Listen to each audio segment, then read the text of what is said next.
உங்க கேள்விகள்ல இருந்து யாராவது ஒன் பை ஒன் கேளுங்க. அதாவது நேற்றைய தினம் மத்திய உள்துறை அமைச்சர் அமித்ஷா இங்க வந்திருந்தாங்க. சரி. மீண்டும் அதிமுகவோட என்டிஏ அலைன்ஸ்ல அகாமடேட் ஆயிருக்கு. சரி. இந்த நிலையில நீங்க தொடர்ந்து என்டிஏ அலைன்ஸ்ல இருந்துட்டு இருக்கீங்க.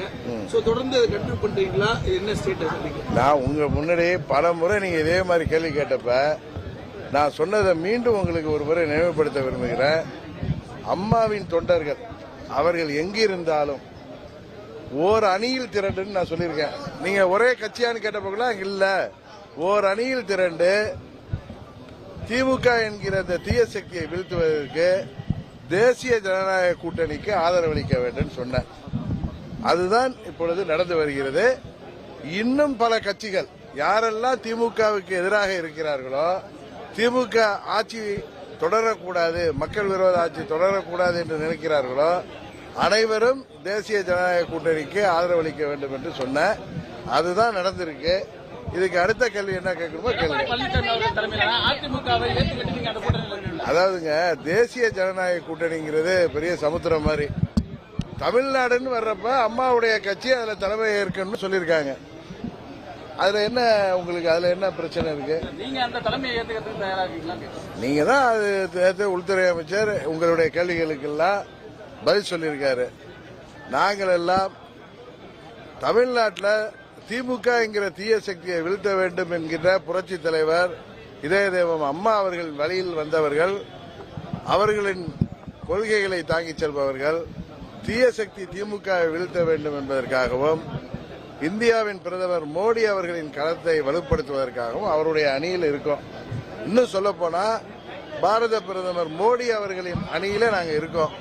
அதனால திமுகவை வீழ்த்த வேண்டும் என்கிற ஒரே குறிக்கோளோடு செயல்படுகிறோம். உங்களுக்கு எல்லாம் நல்லா ஞாபகம் இருக்கும், 21 சட்டமன்ற பொதுத் தேர்தல் அப்பயே மத்திய உள்துறை அமைச்சர் திரு அமித்ஷா அவர்கள் அப்பொழுது முதலமைச்சராக இருந்த பழனிசாமி அவர்களிடம் என்ன பேசினார் என்பதை நண்பர் ஓபிஎஸ் அவர்களும் வைத்தியலிங்கம் அவர்களே வெளிப்படையாக சொன்னாங்க. அதையெல்லாம் மனதில் வைத்துக் கொண்டு நீங்கள் புரிந்து கொள்ள வேண்டும். 26 திமுகவை வீழ்த்துவதற்கு அம்மா மக்கள் முன்னேற்ற கழகம் உறுதியாக இருக்கிறது. நாங்கள் தொடர்ந்து செயல்படுவோம். இல்ல இல்ல இன்னும் யாரும் தொடர்ந்து 26 எலெக்ஷன் வந்து ஒரு டஃப்பான எலெக்ஷனா இருக்கு, ஒரு கடுமையான போட்டி இருக்கும் நிலையில இந்த கூட்டணி என்டிஏ அலைன்ஸ் வந்து ஒரு பெரிய வெற்றியை பெறக்கூடிய வகையில் இருக்கும். இல்ல இல்ல, தேசிய ஜனநாயக கூட்டணியில அங்க வைக்க போகின்ற கட்சிகள் அனைவரும் திமுகவை வீழ்த்த வேண்டும் என்கிற ஒரே நோக்கத்தோடு சுயநலத்தை எல்லாம் விட்டுவிட்டு செயல்படுகின்ற பட்சத்தில் உறுதியாக இந்த திமுக ஆட்சியை வீழ்த்த முடியும் என்பதுதான் எனது 30 ஆண்டு அனுபவத்தில் சொல்றேன். நேற்று அவரை பற்றி ஒரு கேள்வி கேட்கும்போது அதிமுக இன்டர்னல் விஷயம் அதில் எங்களால் தலையிட முடியாது, அதிமுக உட்கட்சி பிரச்சனைன்னு மத்திய உள்துறை அமைச்சர் சொல்லியிருந்தார். ஒரு புறம் அவர் நீங்க வேற ஒரு அமைப்பு கட்சி வச்சிருந்தாலும் கூட அவர் ஒரு நண்பர், அவரை இதில் இன்க்ளூட் பண்ணணும் அப்படிங்கிற திரு சஃபீர் அவர்கள் கேட்ட கேள்வியை நானும் நைட்டு பார்த்தேன். அவர் என்டிஏ கூட்டணியில ஆங்கிலத்தில் கேட்டார், whether OPS and TTV will continue in NDA and are you going to make a united ADMK கேட்டார்.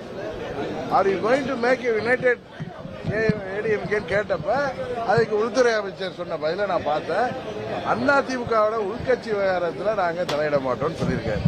அதற்காக OPS அவர்களை கைவிட்டாரு, காலை விட்டாரு அப்படின்னு நீங்க விவாதம் நடத்துவதெல்லாம் உங்களுடைய சொந்த விருப்பம் அல்லது ஆசைதானே தவிர திரு நண்பர் OPS அவர்களை என்றைக்கும் அவர் தனிமைப்படுத்தப்பட மாட்டார். அவர் அம்மாவின் தொண்டர். அம்மாவின் தொண்டர்கள் அனைவரும் ஓர் அணியில் இணைந்து திமுக வீழ்த்துவோம் என்று சொன்ன அதுல என்றைக்கும் திரு OPS அவர்கள் தனிமைப்படுத்தப்பட மாட்டார் என்ற உறுதியை மாத்திரம் சொல்றேன். இன்னொன்னு சொல்றேன், நாங்கள் எல்லாம் திரு மோடி அவர்களின் கருத்தை வலுப்படுத்துவதற்காக தேசிய ஜனநாயக கூட்டணியில சென்றவர்கள். நாங்கள் என்றைக்கும் எங்கள் நிலைப்பாட்டில் இருந்து பின்வாங்க மாட்டோம் என்பதை இந்த நேரத்தில் மீண்டும் சொல்லிட்டோம். இல்ல நான் ஏற்கனவே ஒருங்கிணைந்த அதிமுகங்கிறதுக்கு வாய்ப்பு கிடையாது.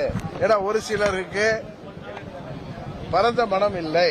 அதனால ஓர் அணியில் திரள வேண்டும் நான் பல முறை சொல்லிட்டு இருக்கேன். கிளிப்பில்ல மாதிரி சொல்லிட்டு வரேன். நீங்க எத்தனை முறை கேள்வி கேட்டாலும் இன்றைக்கு நான் உங்களுக்கு சொல்வது திமுக வீழ்த்த இந்தியாவிற்கு சிறப்பான ஆட்சி கொடுக்கின்ற மோடியின் கழகத்தை வலுப்படுத்த நாங்கள் மோடியின் அவர்களுடன் இருக்கிறோம். நண்பர் பன்னீர்செல்வம் திரு மோடி அவர்களுடன் இருக்கிறோம்.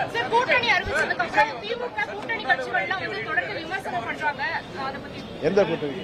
முதலமைச்சர் வந்து விமர்சனம் பண்ணிருக்காரு, ஊழல் தான் இந்த கூட்டணி வந்து தொடர்ந்து தோல்விகளை தான் சந்திச்சிட்டு இருக்கு அப்படின்னு. அதாவது 21லேயே இது சரியாக அமைக்கப்பட்டிருந்தால் திரு அமித்ஷா அவர்கள் விரும்பியது போல திமுக இன்றைக்கு ஆட்சிக்கே வந்திருக்க முடியாது. ஒரு சிலருடைய சுயநலத்தால அன்றைக்கு அது திமுக ஆட்சிக்கு வருவதற்கு காரணமாயிட்டு. இந்த முறை அந்த தவறு நடக்காமல் மத்திய உள்துறை அமைச்சரும் பாரத பிரதமர் மோடி அவர்களும் அதை சரியாக கையாள்வார்கள் என்று நினைக்கிறேன். அதுபோல கையாளுகிற பட்சத்தில் இந்த ஊழல், மக்கள் விரோத, இந்த போதை மருந்து கலாச்சாரம் பெருகிய இந்த திமுக குடும்ப ஆட்சி உறுதியாக முடிவுக்கு கொண்டு வரப்படும். அதில் நாங்கள் அனைவரும் உறுதியாக இருக்கிறோம்.